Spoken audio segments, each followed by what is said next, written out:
It's time for Living Faith from the Russellville Christian Center. Join us as we study the uncompromised Word of God and how it can be applied to our everyday lives. Welcome. Tonight, we're all here tonight. If you were not here this morning, me and Charlotte, for those that don't know us, I'm Bob Charlotte, we're the youth pastors here at the Russellville Christian Center. And this morning we started talking about the topic of straight out of debt.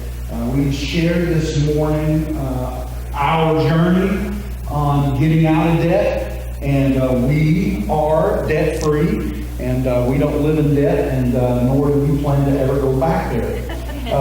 It's not a good place to be. It's not a fun place. If you're in debt, it's not a place of embarrassment.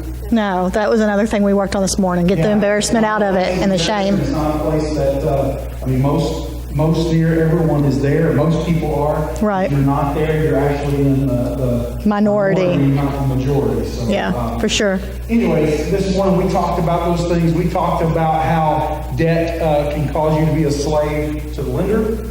And the scriptures that kind of back that up. And we've shared from our hearts our story of where we came from and how we came through it. Tonight is going to be a little different than it was this morning because tonight we're going to do the nuts and bolts on how to get out of debt. Okay? And so some of you may say, well, I'm not in debt, so this isn't for me. Well, it's for somebody that's around you. Right? Yeah. And we're here to be givers. We're here to help others. And y'all may be like, the kids are like, well, but I don't have money. Right. But you need to know how to manage money. Right. Yeah. You start managing money at a young age. I mean, me and Charlotte were driving home earlier today, and we're like, okay, so Layla needs to start saving towards her first vehicle. She's 13, but she needs to start saving towards her first vehicle now. Why? Because we don't want her to go buy her first vehicle with payments. Right. We want her to go buy her first vehicle with cash. Right. Cash. That's right. Cash is, that's what Dave Ramsey says. So again, this morning we talked about no matter how many times you get out of debt, because for those that were here this morning, 2 times, yay, for us, we had to do it twice. But the second time around, we finally fixed the problem, the root, that spiritual root of contentment that was really, the root was all of it. I got a lot of it this morning myself. I was like up here, but it was like I was out there part of it. Yeah, it was awesome. Talking about contentment. And really, you could tell, she's getting ready to start preaching. I thought she was going to start with a hanky or something. Stomping around. But she was right. Contentment doesn't mean that you're just happy with what you have. Yeah. Contentment has to do with spiritual. It's nothing. I don't think it's anything physical. It's all spiritual. Because God wants you to have the best and always wants you to have more. So right. It's not about physical contentment. It's about being content and knowing who the Holy Spirit is and knowing that He's a part of your life and that you have power that I can do. Right. That's so good that I can do. That makes sense. So anyways, we're going to go ahead and get into I'm going to let Charlotte she'll take most of this and I'm going to listen and I'll add in to make it funny. I have a personality. Thank you very much. I do. I can't help it if I tell it the way it is. It's not my problem. Okay. So I do want to start with some scripture. Okay, we're in church. We got to be spiritual here. So that's not why. But I want us to understand that, because tonight really is going to focus on the way to get out of debt. And so I really want us to understand Deuteronomy 28 in the blessings there that He's giving. God is saying He will bless all the work of our hands, or of their hands, so that they may lend to many nations and shall not borrow. Okay, Proverbs 22:7, and I know you all know these. But Proverbs 22:7 in New Living Translation, maybe. Just as the rich rule over the poor, so the borrower is servant to the lender. So poor in that means to be in want. And the servant means to be a slave to. So just as the rich are going to rule over people who are continually in want, then those people, they're going to be slaves to the lender. And Matthew Henry commentary says, and it should be our endeavor to keep as much as may be out of debt. Some sell their liberty or their freedom to gratify their luxury. Yeah, I thought that was so good when I read that. And so what really kind of struck with me, and okay, my personality is I'm task oriented. You give me a task, that's what I do. Go, boom, do it, done, over. Okay, don't get in my way. Just get out of my way because I have something to do. That's not who I am. No, that's not who he is. When I do decorations for the stage, or I do stuff for that, Susan and the office will say, "Okay, what are we doing?" And I'm like, I'm not there yet. Me, I have a 1, 2, 3, and that's where we're going to go down the list. Anyway, and so when I read that, again, a lot of my stuff is heavy off of Dave Ramsey because that's the plan we followed, was Dave Ramsey's plan, and more about that later. He doesn't do debt. And so when I kind of read his stuff and I read those scriptures, it doesn't say you shouldn't borrow unless you have enough to pay it back. I mean, it doesn't say that. It doesn't say you shouldn't borrow unless blah, blah, blah, blah, blah. So I'm just going to throw that out there to you. That's what it says, what it says. The borrower is slave to the lender. So this morning, again, we talked about time over excuses. Mm-hmm. I mean, you may not like what we have to say in part of this, and you may have great excuses. Mm-hmm. But excuses are still excuses. I mean, all of us have excuses. Some of them are really good excuses. Yeah. Good excuses. Yeah. But we can either put the time in, or we can have an excuse. Yeah. And I guess, do we want to kind of backtrack on the tithe? Did we wanted to kind of cover? We hit tithing. We talked about tithing this morning. There's one other part I wanted to talk about with tithing. Because we talked about the 10th and giving the 10th and making sure it comes off the front end. You got to tithe. You have to tithe. It's not optional. But God also knows your heart. Right. Now, knowing your heart can't be a cop-out. Right. Of you going, well, God knows my heart.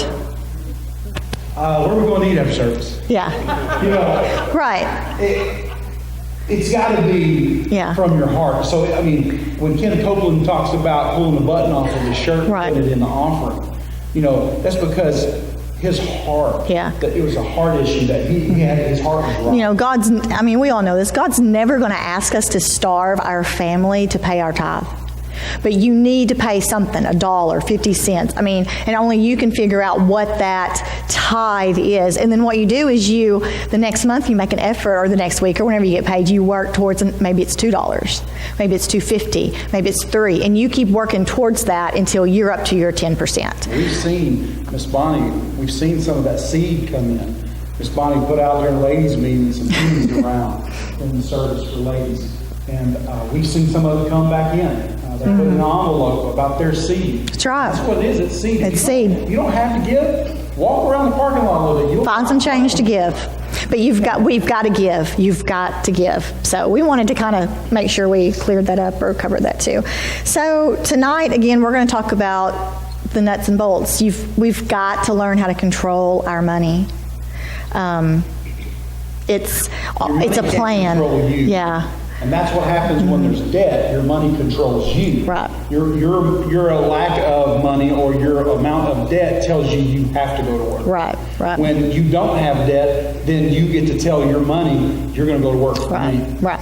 So we've got to come up with a plan. How this all sounds great. This is awesome. I really appreciate this, but how do I do it? Okay. So So this morning was spiritual, so tonight's going to be making a change in your physical money, what you do with your money physically, okay? And one of my favorite sayings that Dave Ramsey says, and it hits me in the face all the time because it just, every time I read it, it just like slaps me in the face. But adults, devise a plan and stick with it. Children, just do what feels good.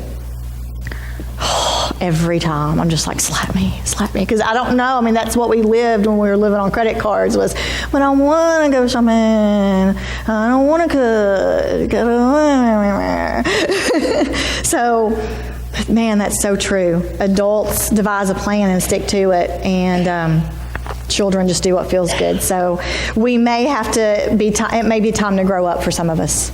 And that doesn't mean that you're 20 and you got to grow up. It means some of you may be 60 or 70 and it's time to grow up. Okay? So, well, the Bible tells us that to have left over for our children's children. And so if we're going to live our life the way the Bible tells us to, then we've got to do that. We want to have that left over. And, you know, the idea of spend everything you got and leave the debts for my children when I'm gone is not God's plan. That's not God's way. Yep. So the big picture is the first thing that we've got to do, we've got to come up with a plan. You've got to come up with a plan.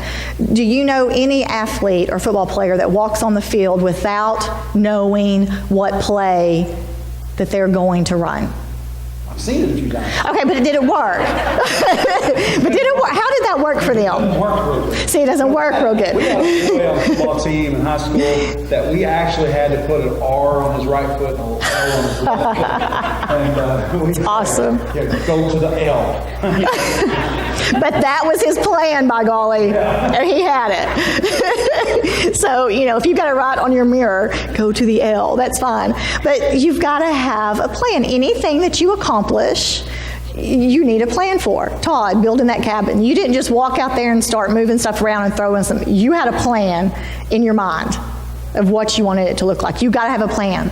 So, first thing, we got to come up with a plan. Second thing in this process is we're going to have to change some of our money habits. Because obviously, if we're in debt, then our habits are not really working for us, right? Like, you know, how's that working for you? So we're going to have to change some habits. And you've got to know that that's not going to happen overnight. Yeah, habits don't go away overnight.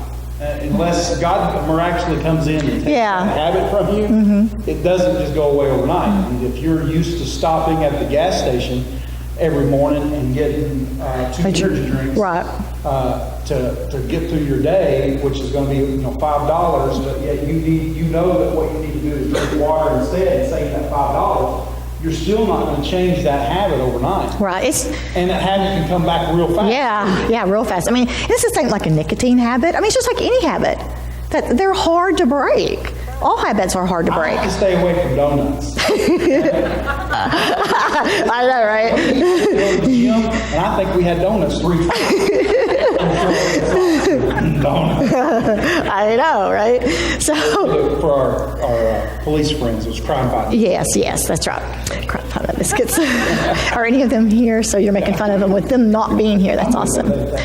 Okay, so we've got to know that we've got to get a plan, and you've got to go knowing into this plan that you're going to have to change some habits, and it's not going to be easy at all. Number 3, the next thing you're going to have to do in this is you're going to have to figure out a way to maybe create some extra income. I didn't say earn extra income because I think you can create it. Earning may be one way. Go get a second job or work overtime or work extra hours or whatever. But have a yard sale. What can you sell? How many guns do you have laying around that you can sell? This isn't working really well, is it? What did you do? I didn't do nothing. Hey, I will. TV. That has nothing to do with us. I will go back to this morning. We are not professionals. Yeah. Did it work? Okay. Okay, good. I will use. Oh, whoopsie. Okay, sorry. You took those are mine. It's okay. I think I put them there. Oh yeah, create extra income. So what can you do to create extra income? That's good. I hadn't really thought about that. Yeah. Create it. Are you homebound to where maybe, I don't know, you've been in an accident or something, you can't leave, but is your voice good? Can you do some kind of job where you're calling and doing something? I don't know, and only you can really figure that out. Can you make stuff and sell it online? Can you offer to clean people's houses? You've got to create some kind of extra income. Miss Merle, she's a great example. Ooh, yes. She's good too. She is. Go around town and need someone to take care of your pooches. She's great at it. She loves dogs, and it's a way to create extra income. Yeah, so get rid of stuff, maybe. Get rid of stuff sometimes. And then number 4, kind of the last thing is, and this is again another Dave Ramsey saying, but you're going to have to probably live on beans and rice. That's what he says. You don't go out to eat. You don't order pizza. Y'all are laughing. Didn't think about that. Okay, good. Okay. Our Hispanic friends are laughing about the beans and rice. Sorry. Apparently it's cheap. I don't know. But basically just you may have to come down in your lifestyle and get rid of a few things. You may have to get rid of cable. You may have to get rid of, and this is what hits parents hard, those lessons we're paying for our kids. Gymnastics, MMA, some stuff that maybe for a period of time you may have to get rid of. And and we were talking about this morning after service with some of our friends, and they were laughing about. I'm glad you didn't bring us up. Mark and Tina, events. Sorry. On Sunday nights after service, a lot of times they go out to eat together, and we in the past have gone with them a lot. But while we were working on this, they knew that we were working on Dave Ramsey, and they would jokingly say, "Well, will Dave allow y'all to go?" Yeah. It's okay with Dave if you go eat tonight. It's great. We love y'all. We know they love us, and so it's fine. Yeah. They were excited for us. Yeah, they were. So kind of those 4 things, the big picture. You've got to make a plan, find a plan, make a plan. You're going to have to change some money habits. Find somehow to create some extra income in your life.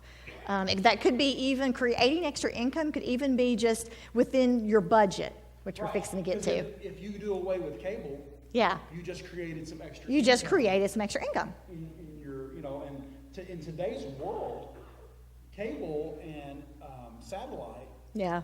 I mean, you can do without it really easily. Except for football season. Well, football season is tough. It's tough. Now, I'm glad we're out of debt with football season. Yeah. It was touch and go there for a little bit. But Hulu and Netflix. Those are $10 a month. $10 a month. With Hulu, a lot of the shows you can watch the very next day that it was on. And again, are we really looking at sacrificing when we're having to say, "Well, I can't miss my show"? I know that hits home. And it hits home with us. Understand, we went through this. That's one thing for me, but sometimes we got to get rid of that one thing that's for us too for a little while. Yeah. So, and then live on rice and beans. Live, like again, Dave. He's like my spirit animal, I guess. Sorry, but. I need a T-shirt. Dave Ramsey's my spirit animal. That'd be awesome. Can we do that? You can do that, right? You can do that. Live on rice and beans. You're going to have to probably be willing to sacrifice. Like he says, you don't need to see the inside of a restaurant unless you're working there. He's very in your face. I don't know if that's why I like him. Probably is, because he can be rude. I try to be in her face like that. It doesn't work. It does not. I know, and I'm sorry. I know, it doesn't. You're so hard on me. I know. Don't be so loud. Yeah. So, kind of those 4 big things is what we're going to have to look at and focus on. Your progress in this journey will be completely dependent on your motivation in this journey. So, she's got it written here exactly. I think we need to say it exactly the way. Okay. Your progress will move at the speed of your motivation. Mm-hmm. Yeah, your progress will move at the speed of your motivation.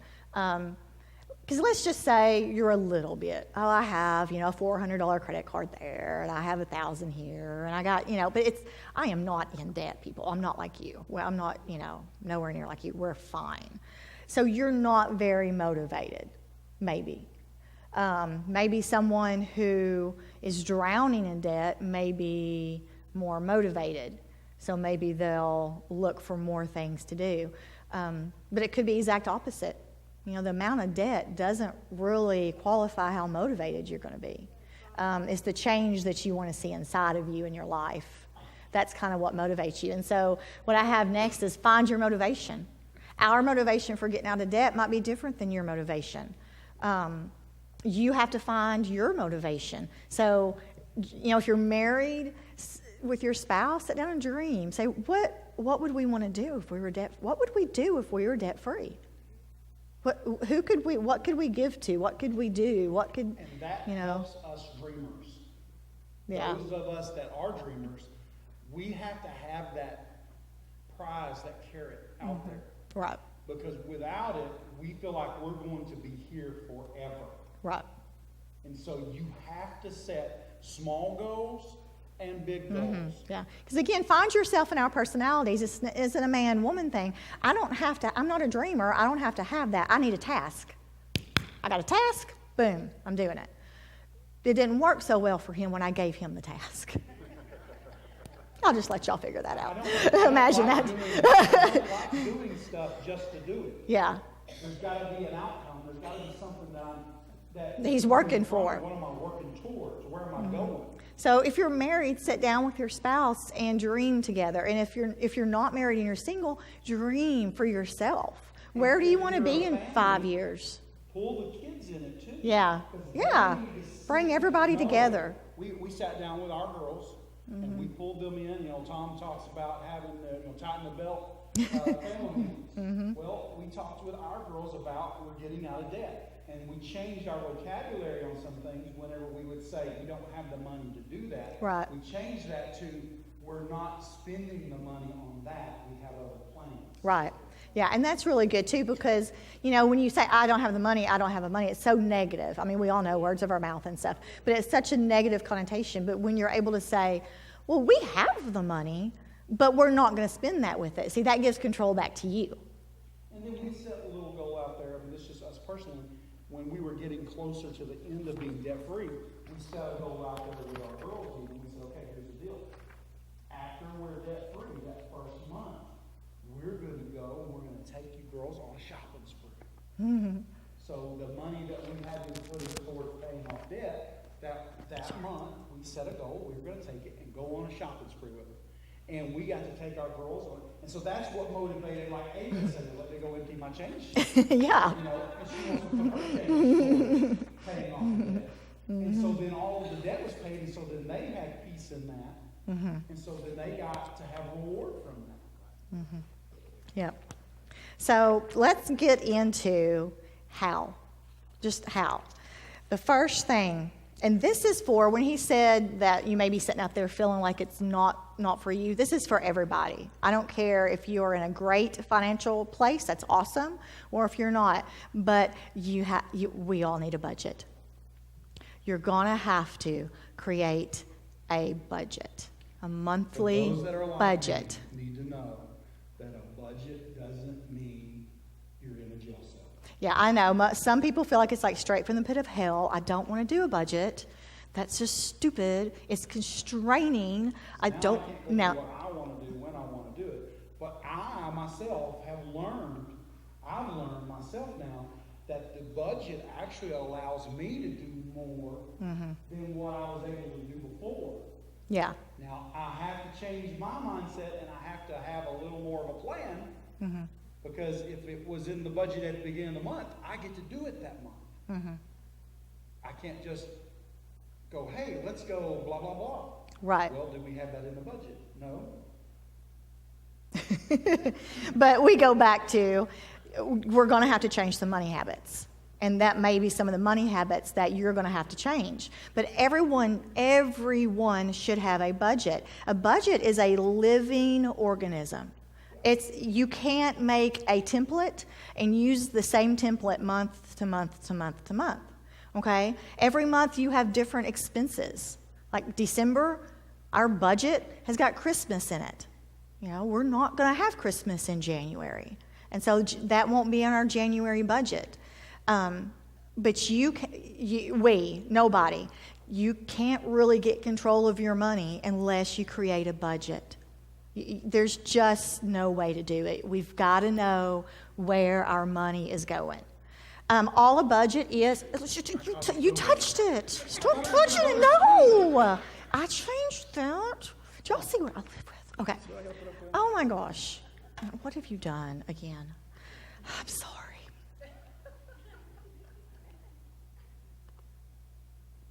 Okay, thanks. I know. We need some millennials up here.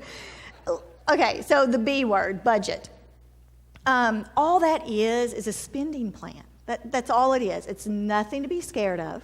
It's nothing that has to be so detailed. Well, it needs to be detailed oriented, but it doesn't have to be complicated at all. You can do a budget with a pencil and a piece of paper, and that is all you got to have.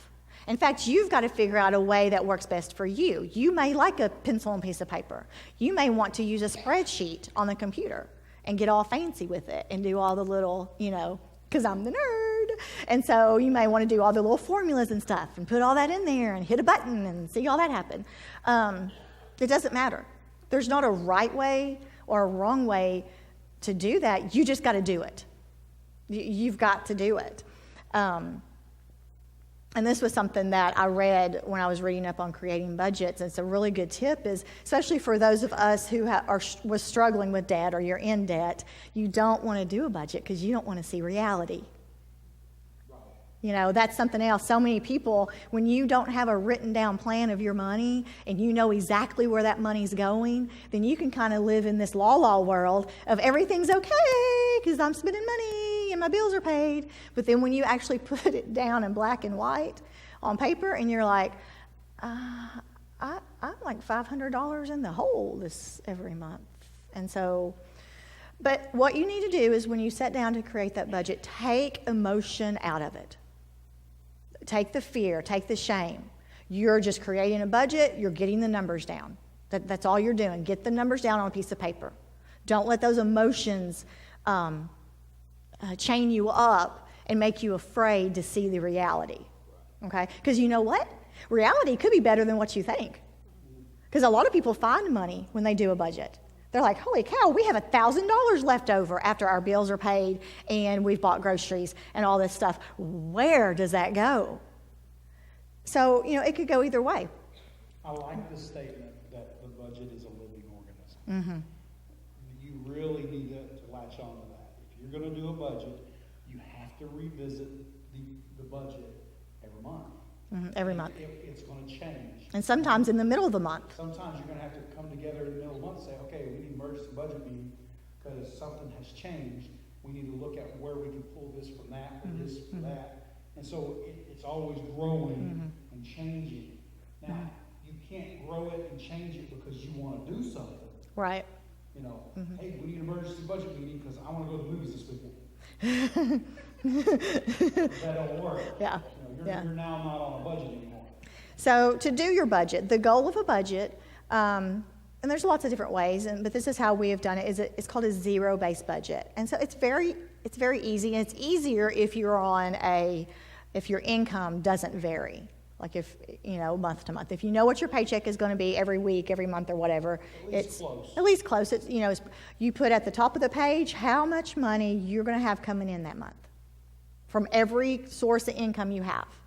And then you start taking out everything, the house payment, the car payment. Okay, I need to budget this month because this is how much I'm going to spend in groceries this month. Maybe you've never done that. Things that need to come out. Well, your tithe, food, clothes, housing, water, electricity.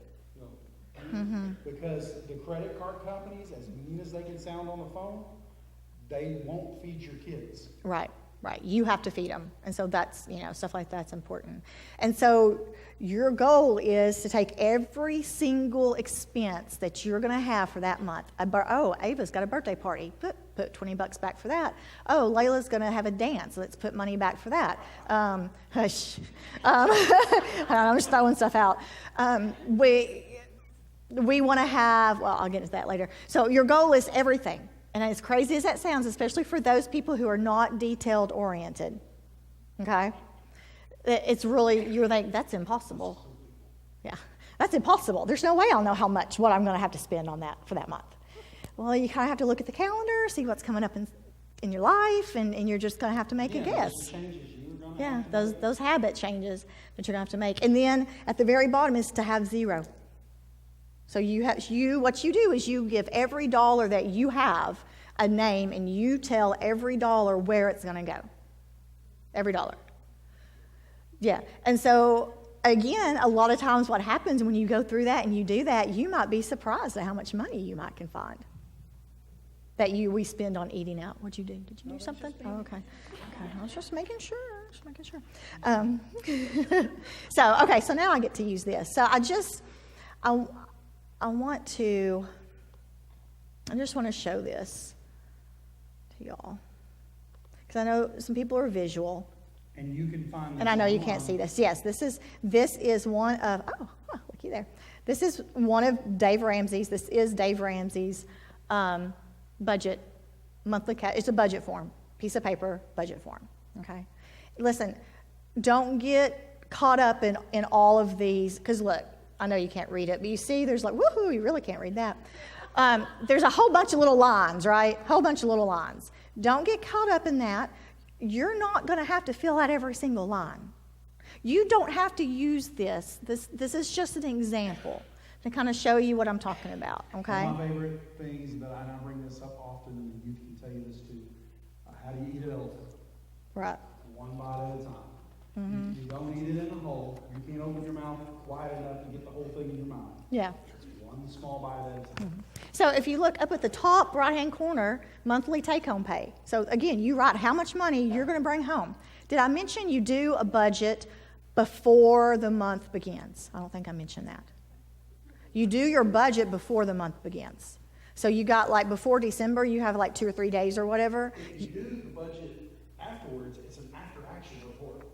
Yeah, yeah. It's not a budget. Yeah, it's not a budget. So you want to look ahead. December's coming up, okay? What expenses am I going to have in December?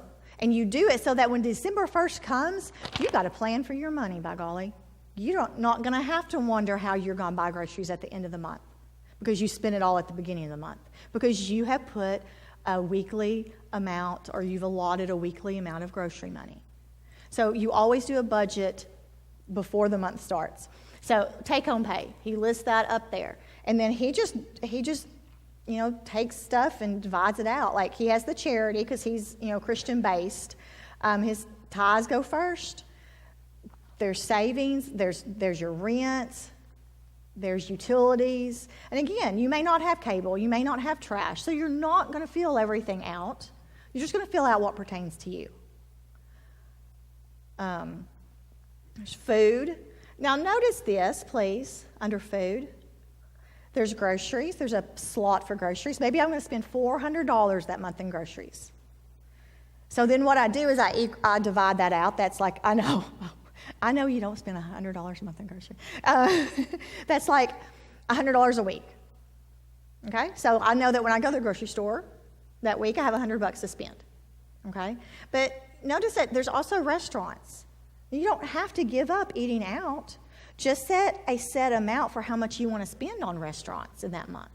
We're going to spend, depending on the size of your family or whatever, and depending on how much debt you're in, I don't want to spend $100 on eating out. I want to spend $200 on eating out.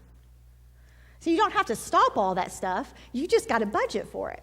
So that way you don't go and eat out $500 worth in that month.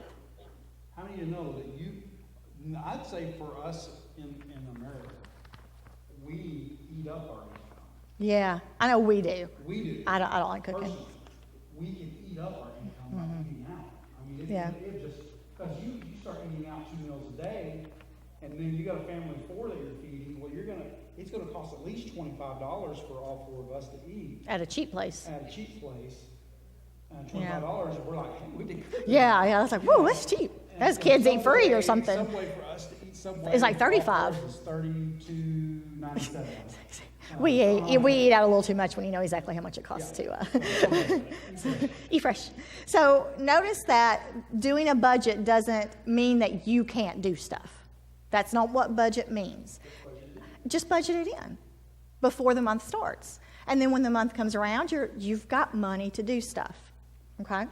And so that's clothing. If you want to budget a monthly allowance for clothing, there's the transportation, medical. It's just all. And so then some of your goals may have to change once you put all the money in there and you're in the negative. Then you got to go, okay, I can't eat. Let's eat out instead of 6 times this month. We're only going to eat out 4 times. And now I look at my budget. Right. Okay, that's supposed to be back in line with it, not every dollar. If it doesn't, then, okay, clothing. Well, maybe instead of me having to spend $50 on clothing this month, I'm gonna spend 25. So now 25's come back. So maybe you do your budget and you're $500 short. You don't have the income to pay everything. And that's a reality for a lot of people. What do? First thing you do is you start looking to see what you can cut. OMG. Really? I know. Hey, we'll have to work on this process. Sorry. We just Sorry, do this guys. together right before service. We did. I'm sorry. No, No, I that's- turned my screensaver off. That's, It's Apple TV. Where was I at? You don't have enough money. So maybe you're going to have to cut off the cable because you don't have $60 to pay cable with. So we need to get rid of that. Maybe your mama has cable, and so you want to watch your show, go over her house that night. Right. You go over there and she'll feed you. Right, for free. And so now you take care of a meal. And no cable. There you go. See? But this is where the sacrifices are going to have to come in. You probably will not be, you can't pay your bills. You're probably not going to have a budget, an allowance or a budget line for clothing. Your kids may not get to do X, Y, or Z. You probably don't. Pull it out of the budget Somewhere else, yeah. But again, if you come up and you're $500,000 short every month, you're going to have to make some changes. And so that's where you got to start looking at. Either you're going to have to cut enough stuff out of your life to get you back to that zero-based budget, or you're going to have to go earn more money. I mean, right? That's black and white, right? I mean, you have X amount of bills to pay. You have X amount of money. If they don't equal and you can't get them down to zero, then you're going to have to decrease one of them or increase one of them. Okay, I know, I'm sorry. So anyway, so if you've done your budget all the way down and you've paid all your bills, you've done groceries, you put all that good stuff in, and you're like, sweet, I got like $500 left over. Okay, then you're not done with your budget. Okay? That $500 has got to be accounted for in your budget. Is it going to go to pay off debt? Is it going to go to savings? Is it going to go to a college fund? Is it going to go because you've got to get it, build an emergency fund? But every dollar has to be budgeted and put somewhere, okay? Budgeting this is a learning process, and it can get really frustrating. And it's just like, especially if you've never done it before, it's really going to stink. It really is, and it's going to be hard. But don't give up. Do it again the next month. Do it again the next month, and eventually you're going to be surprised at how you start seeing patterns, and this is easier to predict how much I'm going to spend, and it will get easier. The more realistic you are with your budget, the better off or the better chance you'll have of it working. Okay? You can't say in your budget, well, I'm going to save $500, I'm never going to eat out, and we'll have no entertainment for the month. Bam. Okay, you can't do that because then you're going... I'm still here. Yeah, because you have Bob, and he's still there. So in your budget, in these lines here, you put in fun money. You put in entertainment. You put in pocket cash. So that, we do that every week. We have a weekly cash. It goes in his pocket. It does. Goes in my pocket. Yeah, because I don't spend. But he does. I don't ask. It's all his. I don't care what he spends it on. Normally he spends it on us because that's just the way he is. But so everyone, you need that. And depending on where you're at in your debt and paying off bills and all that good stuff, you may only have $10 a week for fun money to where you can go get an energy drink, okay? Or you may have $100 a week. It just depends. So make your budget realistic. Now, after you've got that all set up, got your budget, it's all zeroed out, you know exactly where your money is going before the month starts, okay? Then the month starts, and you start spending some of that money. You've got to keep track of those expended. So when you spend $100 of your grocery money, you've got to go and subtract that $100 out of that budget that you spent, because now you only have $300. So you've got to keep track of your monthly expenses. And there's lots of different ways to do Lots this. of ways, and one of the ways that really worked for us, because I'm a visual person, was we took the money and we put it, we actually got it out of the bank in cash, and we put it in envelopes. This is grocery money. This is gas money. This is our entertainment money. And so then when we take money out of the envelope, now we change it on the outside how much is still in there. And so then if I'm using cash, then I can see it going and coming. And I don't know, like, if you can see this or not, but, like, that's what the little envelope symbol right there, he just says, hey, that might be a good item that you can use an envelope, cash envelope for. So when you get your paycheck, write a check to yourself and put it in your little envelopes. Because when the envelope's empty, guess what? Yeah. And so then she doesn't have to be the bad guy. Right. When I say, hey, let's go out and do this, all she got to say, okay, what's the envelope say? Right. And I go open the envelope and there's no money in it. Right, but I'm not mad at her for right. telling me no, because she didn't tell me no. Right. And I don't have to say, you're not my mama. You don't tell me what I can. I may have heard that a couple of times. I don't know. So, right. And there's also, you can do paper, if you're a paper and pencil type person. You can do a spreadsheet and do that. Dave Ramsey has an online budgeting tool called everydollar.com. That's how we do ours. It's really, you put in how much money you got coming in that month at the top, and you start spending it till it's zero. And then there's an app on the phone that when we spend something, we can just go and kind of update what we spent out of that budget or out of that line. Look at it, it's confusing to me. Yeah, he doesn't. For me, it's not for him. her. So it's got to fit you. It does. But here's what we do is I'm the one that does the budget, but we talk about it. I'll kind of do one, and then I'll take it to them and say, okay, this is what I did. What do you think? Is there anything else we need to add? Yeah. Do you think that Right. you think this is going to cost this, or do you think it's going to cost more or less? Because you got to figure out what's going to work for you, and especially if you're married, remember, y'all got to be on the same page. You got to be, and you got to both agree on the budget. Because you can't have one person mad and bitter because, well, they get to go eat lunch every day because it's in the budget and I don't even get nothing. It's not going to work, okay? So you may have a budget fight, just saying.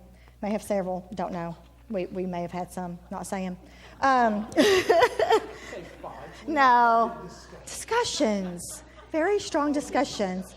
Hey, you can make a date night out of it. I love budgeting because, again, I'm a nerd. And so I'm like, hey, babe, let's go drink coffee and work on our budget. And he's like, I would rather poke myself in the eye with an ice pick. Are you kidding me? So, anyway. But you got to find what works for y'all inside. It's a learning process. Keep track, envelope system. The main idea of this is you've got to get control of your money. You tell your money where it's going to go before the month starts. Don't let it just happen to you. Don't let your money just tell you what it's going to do. You tell your money where it's going to go before the month starts. Your money will work for you, okay? And so there's no other way around it. And you cannot start down your debt journey, becoming debt-free, without doing a budget. Got to have a plan. You got to have a plan. And so I recommend, even if you're like, well, I am debt-free, blah, blah, blah, if you don't do a written budget, online spreadsheet, paper, I don't care, but if you don't do one, I challenge you to go home and do one. And let's just see how much extra money you might find. For those that you are debt-free and you don't do a budget, if you do a budget, you'll be alive. I just got a raise. I just got myself a raise. I can add more to this, mutual fund if I can. Yeah. I can give this to so-and-so, or I can buy this for... help with this organization, or, Yep. So I'm gonna finish up with Dave Ramsey's plan, okay? His book is The Total Money Makeover, and that's what we used, and we're still in it. And we're still in it. I can't take him anywhere.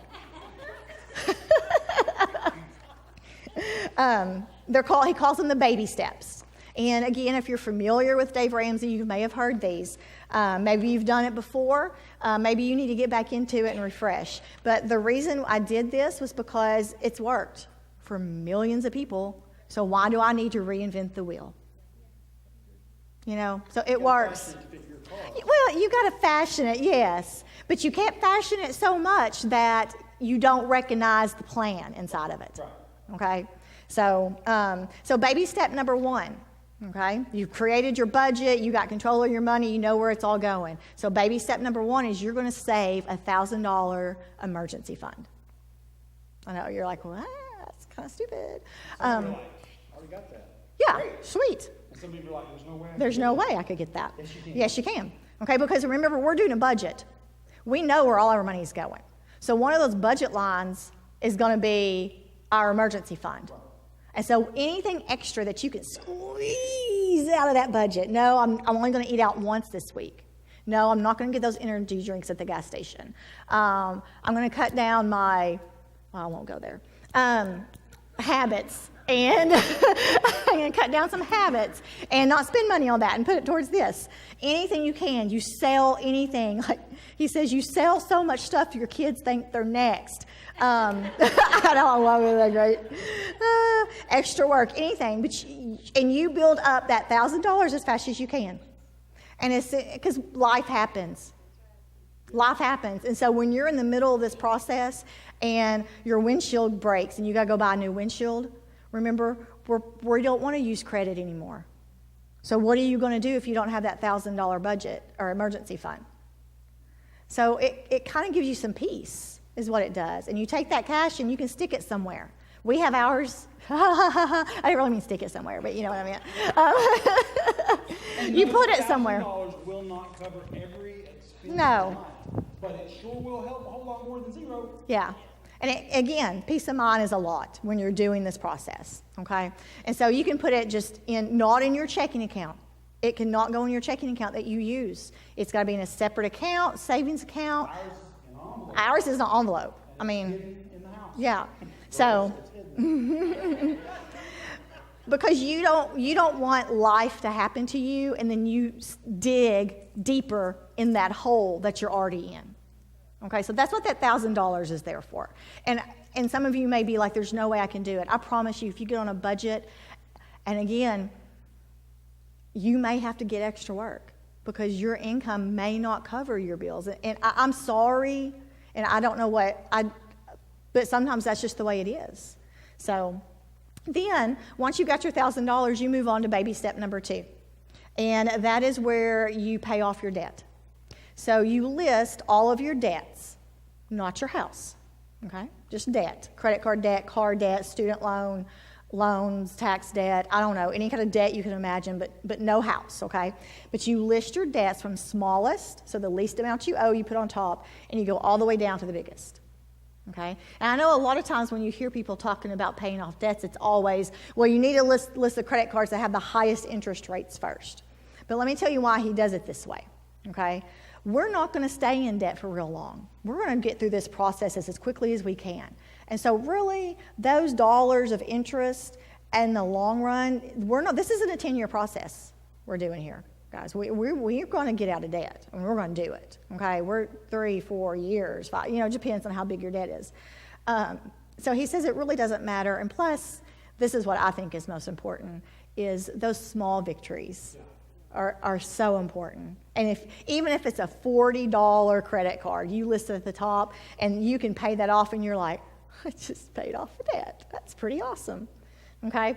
So you list your debts from smallest to largest and you focus on that smallest one first. You pay minimum payments and all the rest.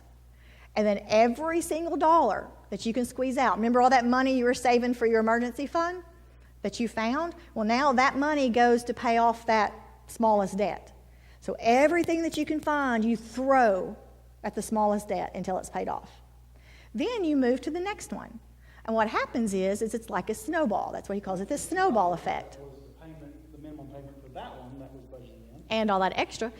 All that now goes to the second one. And so now you're paying even more on that second.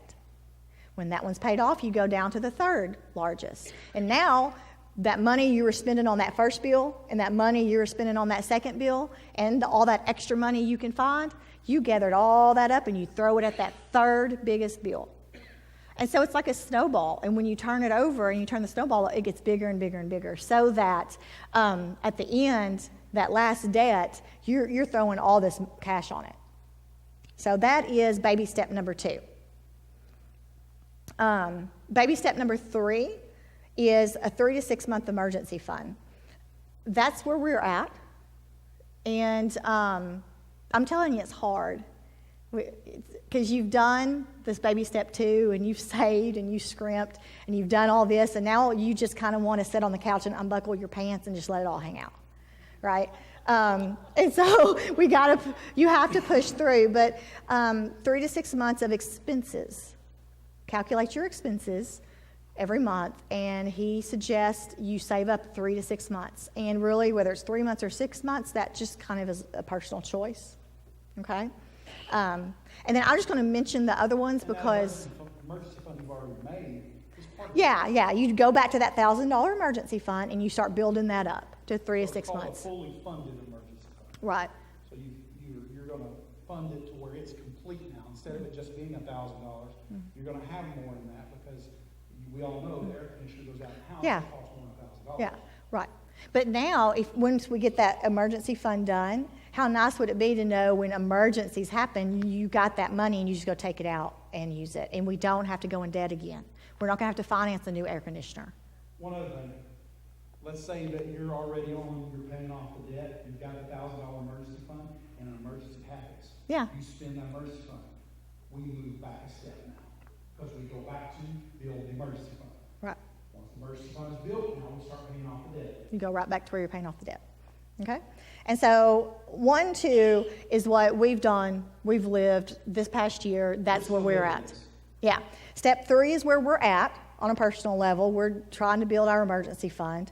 And I just want to mention the other baby steps just to kind of give you an idea of what they are. And some of you may be in some of these. But like baby step number 4, once we have all of our debts paid off, and we have an emergency fund, good size emergency fund, he says to invest at least 15% of your gross household income into retirement because we want to have money when we retire. And so we got to start investing in that. And on a side note, he recommends that when you're in baby step 1 and 2 and 3, you stop all retirement savings.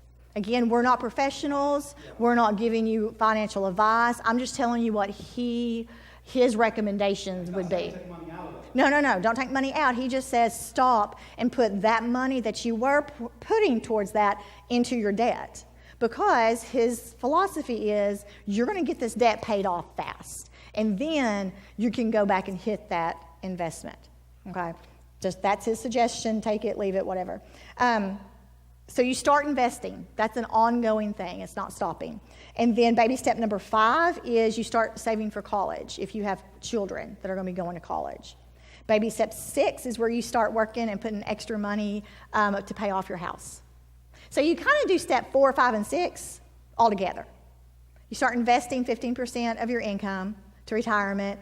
You start saving for a college fund if that's part of your life. And you start putting extra money to just pay off the house. So those are all kind of together. And then the last step is baby step 7, and it's give outrageously. Because you're debt-free, you have no house payment, you're saving for retirement, you have a fully funded emergency fund. You just get to give like crazy. You get to see people at Walmart and grab their buggy of groceries and go pay for them because the Holy Spirit tells you to. Mm-hmm. You get to give cars away because you feel like you're led to. Now, don't do these things unless you're led to, but we all want to be givers. Yeah. I mean, if you don't want to be a giver, your heart's not right. Mm-hmm. Yeah, and there's things you need to work on that we all need to work on. So anyway, I hope those were the nuts and bolts quickly. I hope you didn't get lost in any of the technical stuff. If you're interested in his stuff, I highly, obviously recommend it. There's no need to reinvent the wheel. Millions of people have used this. He's got a lot of resources out there. Go find them, go use them, look them up. A bit of wisdom for the saver in the family. You get this book and you read this book and you become all about this. It's best not to go to the spender and constantly say, well, Dave says. Because the other one might pin a picture of him up and throw darts at him. I could have done that too.